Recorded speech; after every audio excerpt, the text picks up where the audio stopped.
Road بند کرنا کہاں تک درست؟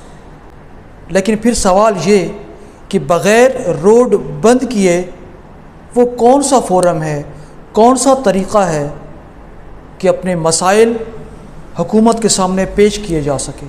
مجھے کہنے دیجئے کہ بدقسمتی سے کوئی نہیں، جب تک روڈ بند نہ کیے جائیں، پتھراؤ نہ ہو، ٹائر نہ جلائے جائیں، حکومت عوام کی بات سننے کے لیے تیار ہی نہیں۔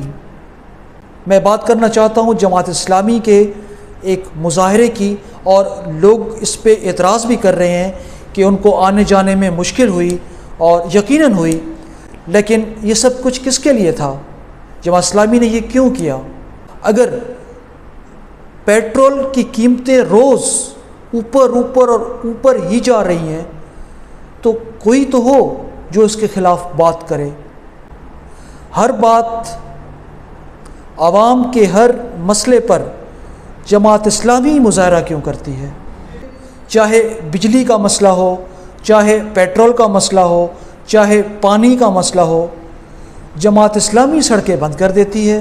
کیا کبھی کسی نے یہ سوال کیا کہ عوامی مسائل پر جماعت اسلامی کے علاوہ کوئی دوسری جماعت کیوں مظاہرہ نہیں کرتی؟ کمنٹ کر کے بتائیے گا۔